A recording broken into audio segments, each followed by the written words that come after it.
Yeah, first Aussie quarterfinal. Super happy to be in this position and to be here.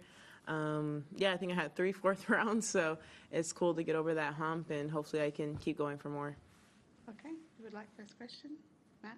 I guess it's... There's only a couple of us in here, so. Just me and Coco. Can you explain the process? I mean, you started out so young, but your sort of process of becoming like the CEO of Team Coco, which I imagine you are at this point now that you're 19 years old, and how you sort of, took ownership of it, because I would imagine when you're 14, 15, your parents are playing a lot bigger role, and sort of how that's evolved of each year and each season. Yeah, I think, as each season goes, I've definitely been more vocal about what I want on and off the court. At first, like 15, 16, my parents were doing a lot of it for me, just so I could just focus on tennis. And now I'm moving in, to more of the role where I'm getting older and having to make more decisions and all of that on and off court. And yeah, I think for me, I know myself pretty well, and I know what I need to do to succeed. And I also, not every single thing, that's why we have coaches and people that advise me.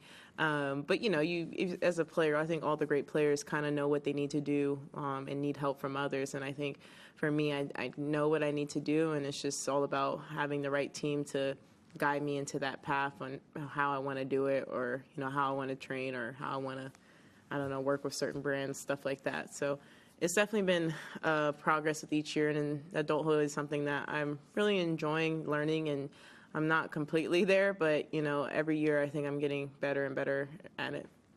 Was it like pushback initially, like, when you started to assert yourself? Not really. No. My dad naturally, not protective, but naturally he'll not even make decisions, but naturally he'll, just be protective and be like, oh, I can say no for you if you want me to, or I can always be the bad guy. Whenever he needs to be the bad guy, he'll just be like, blame it on me. He doesn't really care what people think about him. So I always appreciate having like him by my side, because I'm also in the position I am. I probably can't, be as assertive as him just because of me. But in general, I think that he's just always been the one to, do those decisions. And now he kind of stepped back in the role and just saying, like, if I'm here, if you need me, but, I'm not going to make decisions for you, but I can give you advice and all of that. So there's never been pushback. I think that's just how they always raised me. Slowly letting me, see the behind-the-scenes stuff and teaching me about it. And I have a lot to learn, but, I would say end of last year was like the start of really, doing more of myself off the court. End of 22 or 23? 23, like maybe mid-season probably. Okay. Prajwal? Hi. I wanted to ask you about your athletic ability. Did it ever, being a track athlete, ever crossed your mind when you were younger? How much do you like training, the running and the aerobic stuff? Mm-hmm. If you can just talk about that, and if you ever timed yourself across 100 meters or 50 meters or something like that. Yeah, I did do track and basketball, and I really love track, and I think I would have been a good 400 runner. I've actually never really timed myself just a straight sprint.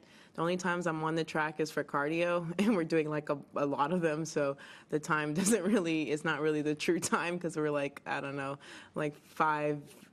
5 or 6 400s in. But I am curious. I do want to do that. Maybe I'll bring it up to my fitness coach and see if he can do a session just to see what my time would be. I don't think I would have been, I'm explosive, but I don't think I would have been a good 100-meter runner. I've always done better long distance. I think 400 would have been, I did 800 in middle school, but I think 400 would have been my race. And I always, in this off season, we always try to include cross training. I did some swimming, some running, and I wanted to do boxing, but the timing would never work out with the instructor. But I did do boxing before last preseason, not the last one, but the one before.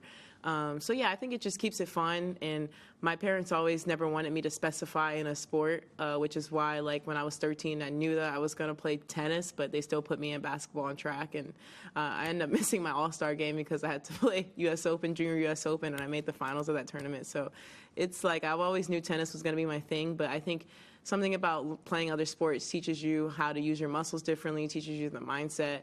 So I always recommend parents and just kids to not put themselves in the box so early, even though you know what your main sport is going to be. You'll be surprised the help of other sports can be. And another person that I know played a lot of sports, or played another sport, was Ben Shelton.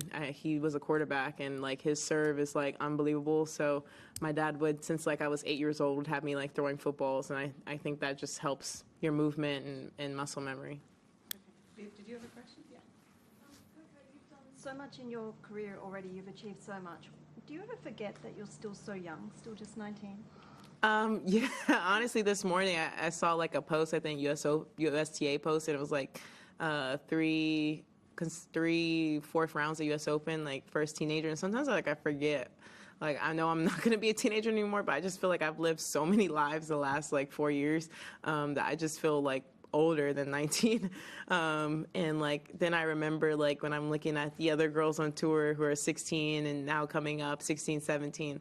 And like they just feel so young, and I just feel so old. And I know I'm not that old, but yeah, I definitely do forget my age a lot. Yeah, 100%. Matt, yeah.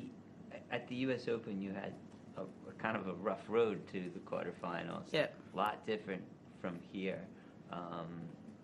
So what happened with Iga when she had these tough matches early? What do you feel at all sort of uncooked going into the tournament? And it must be just really different than it was 4 months ago. Yeah, I don't feel uncooked at all. You know, I would love for every match to go pretty easy. I know that's not the case.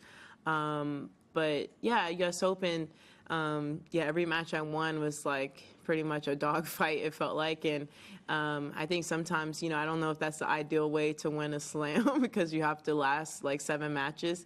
I just think that I just had the physical ability and mental ability to do that. Going into this, I mean, I've always had the goal of trying to do better at making the first couple rounds, not easier, but closing them in straight sets and, you know, not putting too much stress on the mind and the body because, you know, I'm 19 now, but, you know, I'm not always going to be able to bounce back as quick as physically or mentally probably years from now. So I think it's just prepping myself.